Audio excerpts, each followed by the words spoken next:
Sigue la lectura del Srila Prabhupada Lilamrita, la biografía completa de Srila Prabhupada de Satsvarup Das Goswami. Estamos leyendo el volumen quinto, capítulo 7, primera parte de 3. El capítulo se titula El comienzo del templo Krishna Balaram.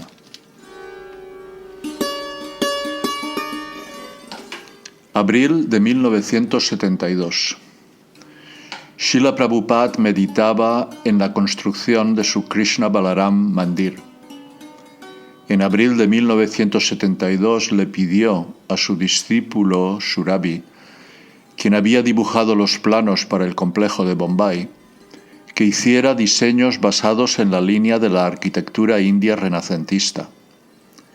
A Prabhupada le gustaba el templo Govindaji, ubicado cerca del templo Govindaji original construido por Rupa Goswami. Le gustaba su patio amplio rodeado por numerosos arcos y con sus escalones frontales hasta la zona de darshan de la deidad. Sugirió que se incorporaran algunas características de ese templo en el suyo. Surabhi, con la ayuda de un arquitecto de Vrindavan, realizó los planos y Prabhupada los aprobó.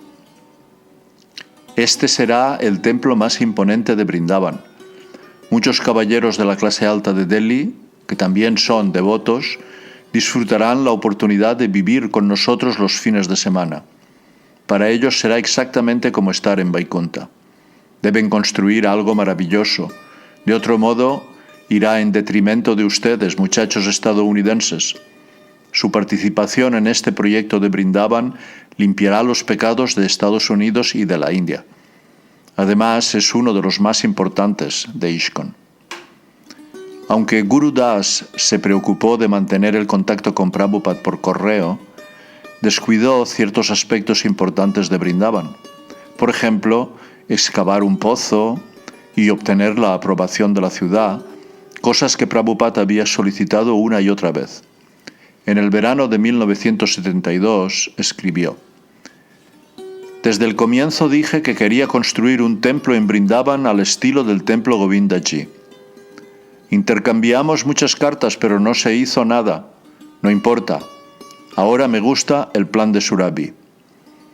2 semanas más tarde, volvió a escribirle a Guru Das acerca del mismo punto. Quería un templo como Govindaji. ¿Es eso tan difícil que durante los últimos 6 meses has consultado a tantos ingenieros? Cualquier ingeniero común puede redactar las solicitudes y hacerlas aprobar. Hubo mucha correspondencia innecesaria.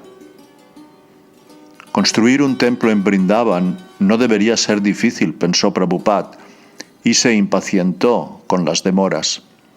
Preocupado porque los devotos y los arquitectos no hicieran que el costo del edificio se incrementara demasiado, ordenó que siguieran adelante con los planos aprobados por él, incluso si el edificio resultaba ser un poco menos fastuoso que el plan original. Le interesaba que un discípulo competente supervisara las obras para que ISKCON no resultara engañado. En abril de 1972, Prabhupada pidió que las deidades en Vrindavan fueran Krishna y Balaram. Krishna puede ser negro, Balaram blanco, y la pose de la revista de Vuelta al Supremo es muy bella. Pidió que se colocara en el frente un cartel que dijera Shri Krishna Balaram Mandir. Una razón por la que Prabhupada eligió a Krishna y a Balaram como las deidades regentes fue que la mayoría de los templos de Vrindavan eran de Radha y Krishna. El templo de ISKCON sería único en Vrindavan. Otra razón fue que el terreno de ISKCON estaba ubicado en Raman Reti, un área de bosques y arenas suaves donde Krishna y Balaram habían disfrutado sus pasatiempos infantiles hace 5000 años. Celebrar y adorar los deportes juveniles de Krishna y Balaram en Raman Reti era apropiado. Aunque habían pasado miles de años desde el advenimiento de Krishna en Vrindavan, aún prevalecía la misma atmósfera y muchos de los paisajes y sonidos de entonces. Los pavos reales cruzaban las arenas o se apoyaban en los techos y árboles. El gorjeo de las palomas y cucús y el roce de las alas de los loros verdes eran sonidos e imágenes eternos del bosque de Brindavan. En el libro Krishna, la Suprema Personalidad de Dios, Prabhupada describió cómo Krishna, Balaram y sus amigos pastorcillos jugaban en Raman Reti y otros lugares similares. Mis queridos amigos, vean cómo la ribera de este río es extremadamente hermosa debido a su agradable atmósfera. Vean cómo los florecientes lotos atraen a las abejas y a los pájaros con su aroma. El zumbido y la vibración de las abejas en el bosque hacen eco en los bellos árboles del bosque. Además, la arena aquí es limpia y suave. Por lo tanto, este debe ser considerado el mejor lugar para nuestros juegos y pasatiempos.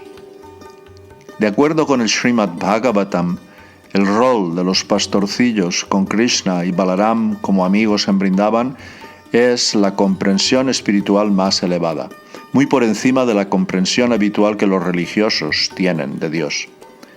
La verdad suprema, en la cual algunos meditan como el Brahman impersonal, otros la adoran como el Supremo Todopoderoso y aún otros la consideran una entidad viviente común y corriente, era el amigo amoroso y eterno de los pastorcillos de Brindavan. Solo después de muchas vidas realizando actividades piadosas, se volvieron aptos para participar en los amorosos pasatiempos de Krishna y Balaram en Raman Reti. Al establecer un templo de Krishna y Balaram, Prabhupada quería ofrecerle la atmósfera pacífica y trascendental de Raman Reti a toda la gente, incluidos los visitantes de todas partes, viajeros de negocios desde Delhi y sus propios discípulos.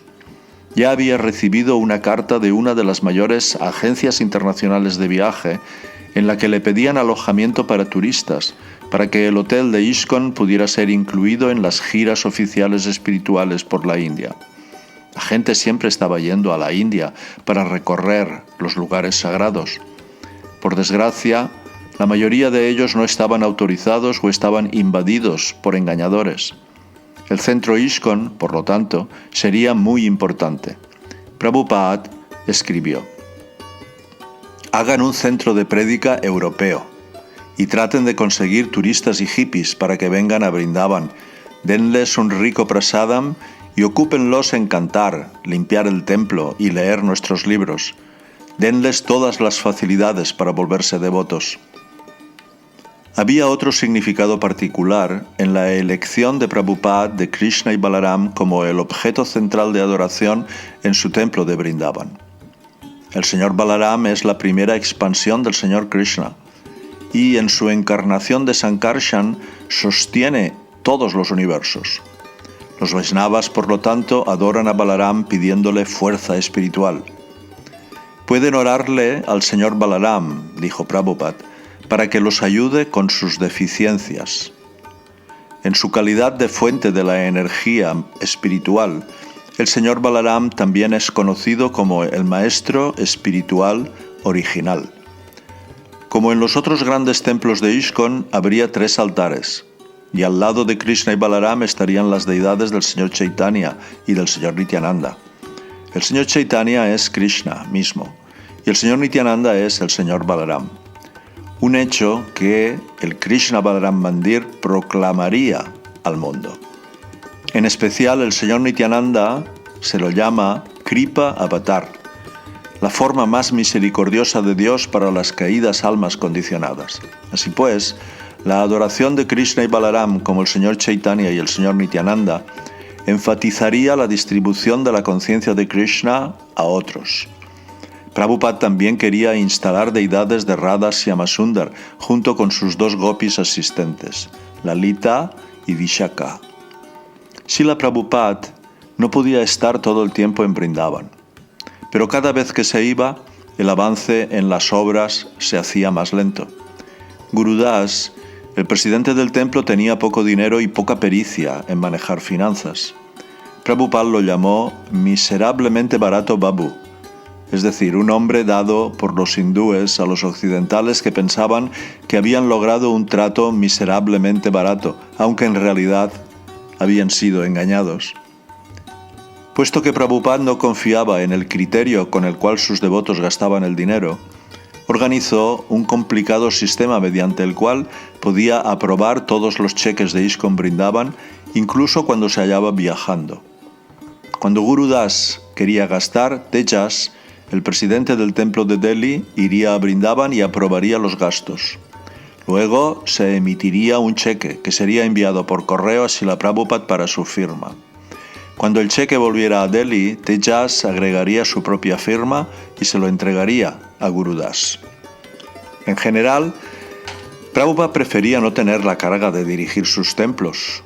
No obstante, insistió en supervisar todos los gastos de Vrindavan hasta la última rupia, pero incluso con tales controles, Guru Das malgastaba el dinero tomando fondos destinados a la construcción y empleándolos para otros propósitos.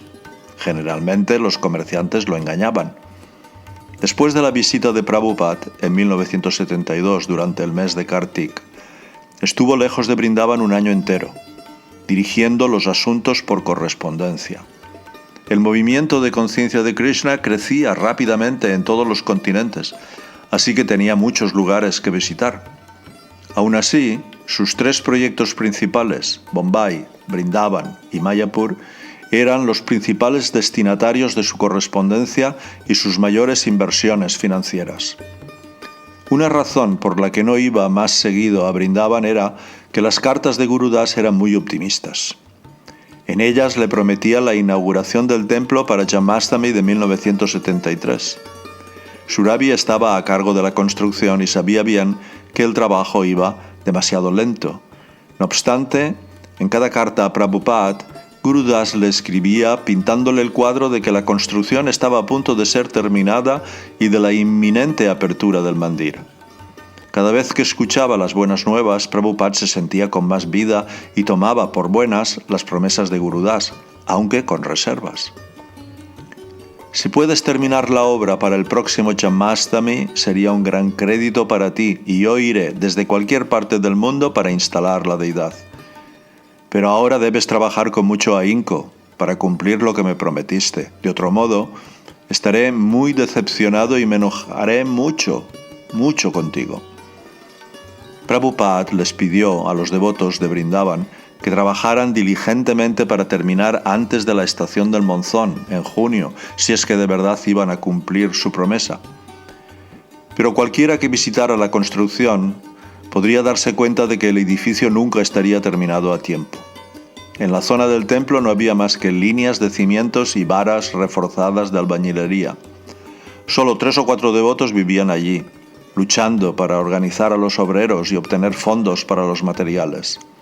Ese verano fue en extremo caluroso y cada día los devotos se veían forzados a quedarse por las tardes tendidos en sus chozas extenuados por el calor. Los precios del cemento y del acero se habían duplicado.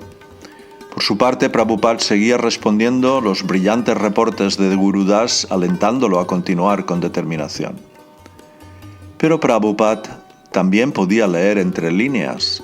Por eso le advirtió lo siguiente a Guru Das: solo quiero ver que la obra siga a todo ritmo y que el dinero no se use para pagar gastos inútiles. El dinero debe emplearse nada más que para la construcción. Poco a poco desapareció la promesa de que la inauguración sería en Janmashtami. Pero Prabhupada no expresó insatisfacción al respecto. Por el contrario, siguió alentando a los devotos para que al menos terminaran su propio cuarto. Así, cuando los visitara, en octubre de 1973, tendría un lugar donde alojarse. Cuando llegó, sin embargo, sus habitaciones estaban lejos de estar terminadas, motivo por el cual debió vivir durante una semana en la casa de un amigo de Vrindavan. No relevó a Guru Das del proyecto, sino que intentó enseñarle a administrar y dirigir mejor. También le escribió a Tamal Krishna Goswami, su secretario de la Junta de Gobierno en la India, para que consiguiera más fondos para el proyecto de Vrindavan. Llegué aquí, a Brindavan, pero en lo que se refiere al proyecto, ¿por qué las remesas de dinero son tan irregulares? Tejillas me informa que en los últimos 3 meses le enviaste 5.000 rupias y desde entonces nada más. ¿Crees que así puede avanzar el proyecto? Inspirado por la presencia de Prabhupada, los devotos se recuperaron. Organizaron un pequeño festival en el terreno, para lo cual levantaron una carpa y decoraron las columnas de los cimientos con troncos de plátanos y flores. Durante varias noches, Prabhupada dio clases ante unas 50 personas del lugar que se sentaron en sillas plegables entre las líneas de los cimientos. Cuando Prabhupada deseaba algo, nadie lo detenía. Quería un templo más que nunca, y el pequeño grupo de discípulos de Brindavan estaba convencido de que su misión era levantarlo. Sabían que estaban construyendo un templo no solo como su proyecto local, sino como un edificio muy importante para todo el planeta. Prabhupada fijó el siguiente Janmashtami, agosto de 1974, como la fecha de la gran inauguración. Surabhi tenía una considerable experiencia en construcción y arquitectura, pero nunca había trabajado con un edificio tan ornamentado. Por lo tanto, dudaba si podrían terminar en el plazo de un año. Tejas se preguntaba si podrían reunir los fondos a tiempo. Gurudas se tornaba cada vez más competente y le aseguró a Prabhupada que terminaría a tiempo. Subal había querido permanecer en Brindavan, pero con la única condición de que los relevaran de la dirección, y así quedar libre para cantar sus rondas y vagar por los bosquecillos. Pero hacía mucho tiempo que había partido hacia Occidente. Los devotos que se quedaron en Brindavan, comprometidos con el avance y la finalización de la obra, sabían que al menos en ese momento el verdadero camino espiritual en Brindavan era el del trabajo duro, la ansiedad, afrontar los bruscos giros climáticos y trabajar como instrumentos puros en el servicio del devoto puro de Krishna. En febrero de 1974, mientras Prabhupada viajaba hacia el este desde Los Ángeles, le escribió a Gurudas que le gustaría ir a Brindavan tan pronto como sus habitaciones estuvieran completas. Además le preguntó en qué fecha sucedería tal cosa. Gurudas consultó a Surabhi, quien dijo que estarían listas al cabo de un mes. Tratando de ser más positivo, Gurudas invitó a Prabhupada a ir y mudarse a su nuevo cuarto al cabo de 3 semanas. Pero Prabhupada le envió un telegrama diciendo que lo tendrían por allí al cabo de 2 semanas. En esos momentos, la casa de Prabhupada no tenía ni piso ni techo. Solo estaban terminadas algunas partes de las paredes exteriores. Para Surabhi comenzó un maratón. Contrató 2 cuadrillas de obreros, una para el día, otra para la noche. Trabajaron 2 semanas sin parar, tomando todos los atajos que pudieron. Por ejemplo, revocaron y pintaron al mismo tiempo. Como resultado, las paredes estaban húmedas. Pocos días antes de la llegada de Prabhupada, pusieron un piso provisorio, ladrillos cubiertos con estiércol y encima de ellos alfombras, y encima de las alfombras sábanas. El clima era frío y la casa carecía de calefacción. La mañana que llegó Prabhupada, los devotos se reunieron con él mientras se sentaba felizmente en su escritorio elogiando sus logros. Dijo que, si podían seguir trabajando así, podrían terminar todo antes de Janmashtami. Casi de inmediato, después de su llegada, comenzó a manifestar los síntomas de un resfriado. Pero no quiso ni oír de mudarse a otro lugar. «Esta es mi primera casa», dijo. «Ahora me quedaré aquí». El gran cuarto de ladrillos y piedras era simple y austero y permanecía oscuro la mayor parte del día. Sin embargo, él lo consideraba su residencia en Brindavan.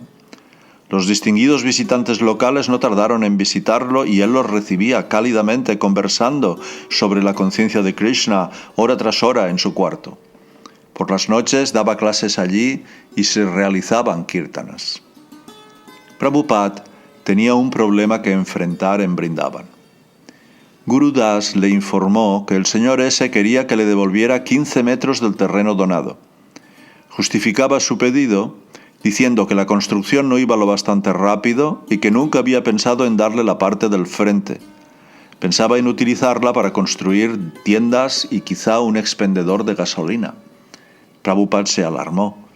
Si el señor S. recuperaba el frente de la propiedad, eso arruinaría el diseño del templo y haría que la donación fuera una farsa. ¿De qué sirve un terreno sin un acceso adecuado? Cuando averiguó un poco más, Prabhupada se enteró de que Guru Das aún había recibido la escritura. Prabhupada estaba muy perturbado, pero actuó calmado y decidido.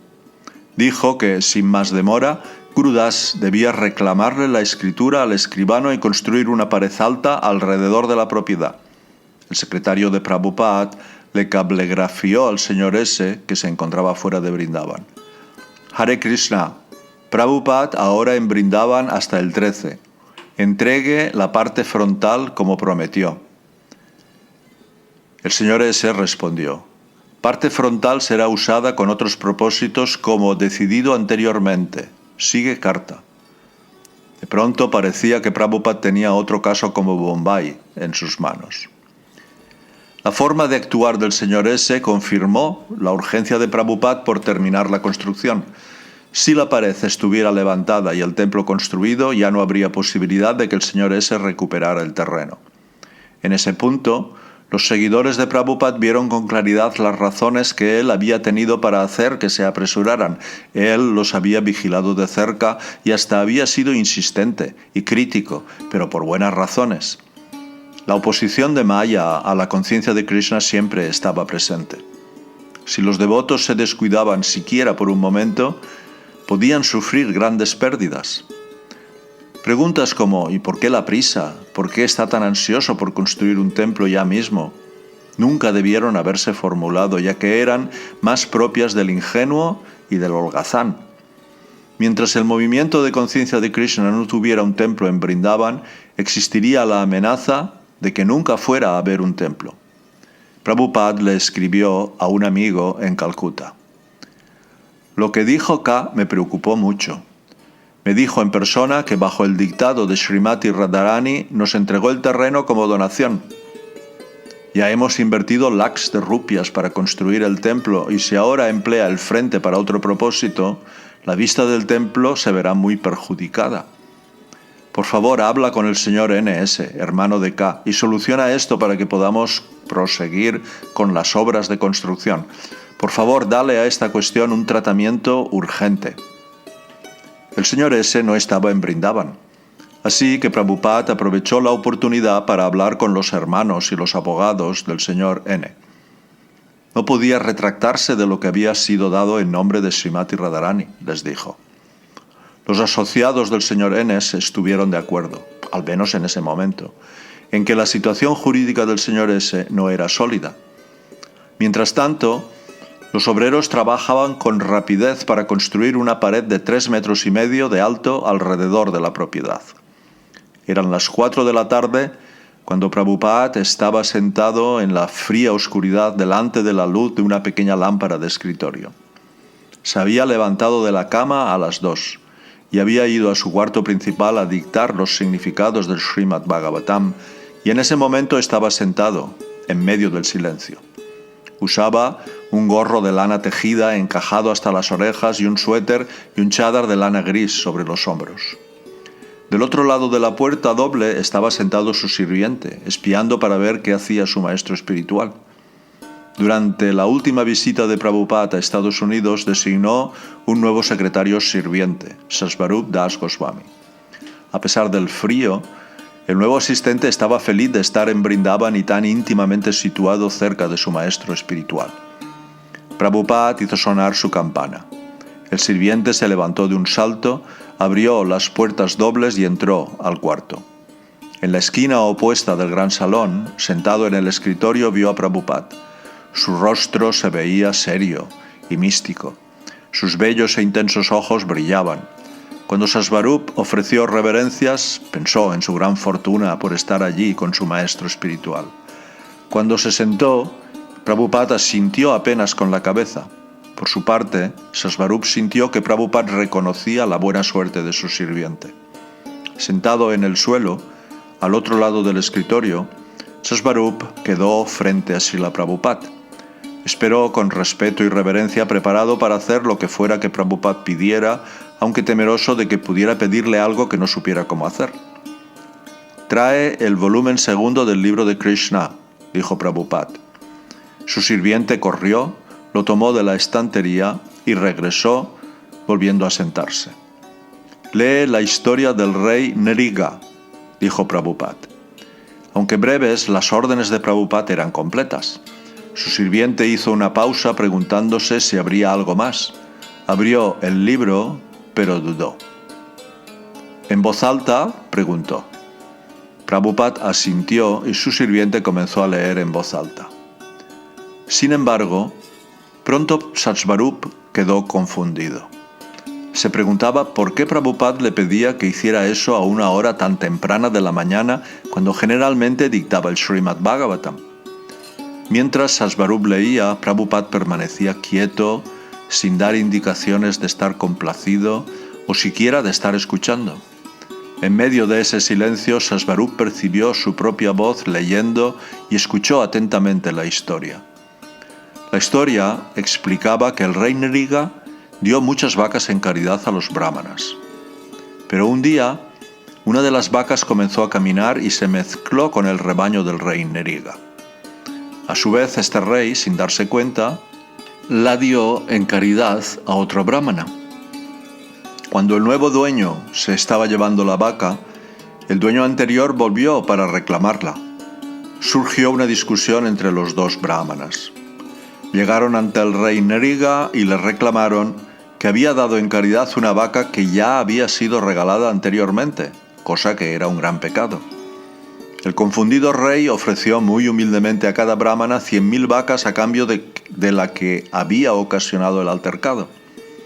Pero ninguno de los dos aceptó, puesto que, según la ley de Manu, la propiedad de un brahmana no puede serle quitada en ninguna situación, ni siquiera el gobierno podía hacerlo. En consecuencia, ambos se fueron enojados, de resultas de lo cual el rey Nriga tuvo que tomar un nacimiento próximo como lagartija. A medida que el sirviente de Prabhupada leía, de pronto tuvo la sensación de que Prabhupada le había pedido leer esa historia para desenmascarar el engaño de su propio sirviente. En pánico trató de pensar cómo habría cometido la ofensa de robarle a su maestro espiritual. No se le ocurría que hubiera hecho nada malo hasta que recordó haber tomado un par de calcetines que le habían sido dados a Prabhupada como regalo. Prabhupada siempre recibía regalos donde sea que fuera, y su costumbre era, después de reunir calcetines, bufandas y prendas de este tipo, dárselas a sus discípulos.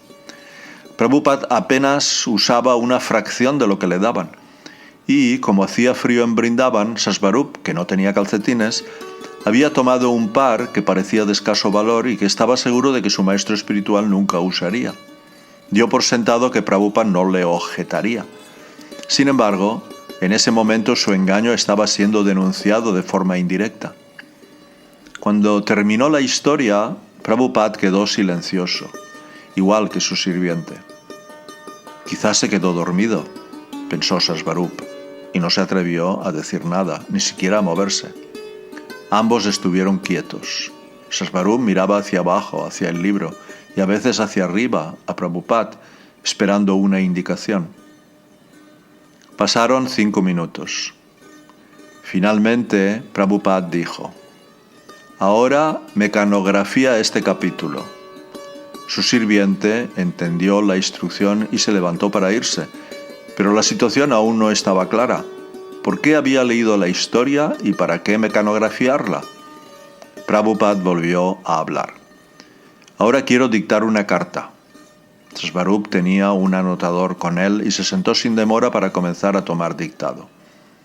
La carta era para el señor S. Prabhupada se refirió a la donación del terreno y al deseo del señor S de recuperar los 15 metros frontales. Le recordó al señor S que según el acuerdo original le había entregado todo el terreno con la aprobación de Srimati Radharani. ¿Cómo podía decir que lo quería recuperar? Debería reconsiderar lo que estaba proponiendo. En relación con esto, Prabhupada adjuntaba la historia del Srimad Bhagavatam del rey Nriga. El señor S debía leerla y considerar las implicaciones. El sirviente de Prabhupada se sintió aliviado, pero también consideró que su culpa era válida y que debía tener cuidado de no mostrar excesiva confianza hacia las posesiones de su maestro espiritual. Y también había aprendido otra lección. Su propio punto de vista acerca de qué pensaba o sentía Prabhupada era por completo subjetivo. Aunque había estado con Prabhupada, no había entendido correctamente sus pensamientos y motivos. Sintió que tal vez no era el único discípulo que a veces cometía ese error y que se puede tratar de comprender los muchos aspectos de Srila Prabhupada, pero no debe esperar entenderlo completamente. Incluso los secretarios de la Junta de Gobierno y otros devotos destacados que conocían la forma en que Prabhupada se manejaba no podían saber lo que estaba pensando. Sasvarum Maharaj decidió que era mejor seguir siempre las instrucciones de Srila Prabhupada. Por eso, volvió a la habitación contigua y comenzó a mecanografiar la historia del rey Nriga. Al amanecer, Prabhupada salía de su casa por el camino polvoriento. Los devotos de ISKCON Vrindavan se le unían en su caminata matutina. Mientras caminaba, contó que uno de los devotos se había quejado de que la electricidad siempre se cortaba. El devoto había dicho que India estaba avanzada en conocimiento espiritual y Occidente en conocimiento material, y que los dos deberían combinarse. Prabhupada estuvo de acuerdo. Sí, dijo, esa es mi misión, combinarlos. Prabhupada llegó a la carretera Chatikara, que pasaba delante de la propiedad, y comenzó a caminar en medio de la carretera en dirección a Delhi. Unos grandes árboles de Neem se alineaban en el camino. El lado material de la vida también es necesario, continuó Prabhupada. En Occidente, incluso para afeitarse tienen una máquina. Esto es muy bueno, pero también se está utilizando mal. Todo se centra en esa sensación de comezón, el sexo, que es algo insignificante y abominable. Usan toda la inteligencia como la del perro o del gato. Prabhupada hizo una pausa y un devoto preguntó: Prabhupada, ¿cómo podemos entender que Vrindavan es la morada de Krishna? Parece que es un lugar bastante contaminado. Esto se debe a que tus sentidos son impuros, dijo Prabhupada. Pero cuando tus ojos entren en contacto con el ungüento del amor, entonces podrás ver Vrindavan. No la juzgues por esta manifestación externa. Mientras Prabhupada caminaba por el camino, muchas personas lo saludaban a él y a sus discípulos, gritaban: Jai Radhe, Hare Krishna. Algunos incluso se quitaban los zapatos y se postraban ante Prabhupada, quien les devolvía el respeto con las palmas dobladas, asintiendo con la cabeza y diciendo Hare Krishna. Ese grupo numeroso caminaba en esa mañana fría y pasó por campos, ashrams y arboledas. Oyeron el canto de muchas variedades de pájaros, gorriones, loros, cucos, palomas, pavos reales. La caña de azúcar estaba alta y lista para la cosecha. A medida que Prabhupada caminaba más lejos, los grandes árboles de Neem dieron paso a pequeñas acacias espinosas y los rebaños de vacas y de búfalos pastaban en los campos. Durante media hora, Prabhupada continuó. Luego, volviéndose, regresó sobre sus pasos. Al borde del camino, adelantó a un hombre que, vestido con la sencilla tela blanca de un babaji, se calentaba ante un fuego de ramitas. Prabhupada dijo que el Sat Goswami Astakam de Srinivasacharya define las cualidades reales de una persona en el orden de renuncia. La canción glorifica a los 6 Goswamis, quienes renunciaron a sus cargos como ministros del gobierno y se convirtieron en mendigos. Habían aceptado vestir solo un taparrabos y pensaban siempre en Krishna y las gopis. Vrindavan es el regalo de Rupa y Sanatan Goswami, dijo Prabhupada. Escribieron muchos libros para que la gente pobre pudiera aprovechar y volverse consciente de Krishna. Hoy vemos muchas imitaciones de Rupa Goswami en Vrindavan, pero nunca deberían llevar la vestimenta de Rupa Goswami, sobre todo si no pueden dejar el hábito de fumar. Fue regalo de Bhaktisiddhanta Sarasvati que no saltemos ni intentemos cambiar nuestro atuendo de repente. Es preciso que escuchemos la verdad absoluta de las almas autorrealizadas. Prabhupada dijo que sobre todo sus discípulos que viven en Vrindavan debían convertirse en Gosvamis. Fueran grihastas o sannyasis, debían vivir de manera simple y austera, además de dedicar las 24 horas al servicio de Krishna. Prabhupada se sentó en su habitación hablando con Gunarnava sobre las finanzas. ¿Dónde están las facturas?, preguntó Prabhupada. Estoy guardando duplicados, Prabhupada, explicó Gunarnava, mostrándole que había adjuntado las facturas a la orden de pago. Tejas conserva los originales en Delhi. Esto es solo una explicación, respondió Prabhupada. Estoy actuando como auditor. No soy A.C. Bhaktivedanta Swami. ¿No lo entiendes? El auditor quiere ver las cuentas, no tus excusas. A lo largo del día, Prabhupada llamaba a Gurudas, Surabhi, al señor Lahadi, el ingeniero, incluso al contratista, el señor Ali Bux. Aunque el contratista era musulmán, Prabhupada le pidió: por favor, haz un buen trabajo porque este es el templo de Krishna. Si trabajas muy bien, Krishna te bendecirá. Prabhupada le aseguró que el dinero no sería un problema. Él tomaría las medidas para recibir $10,000 mensuales de sus templos de América para pagarle hasta que se terminara la construcción. ¿Estará terminado para Janmashtami?, Prabhupada preguntó. Sí, dijo Gurudas con firmeza. Estará terminado.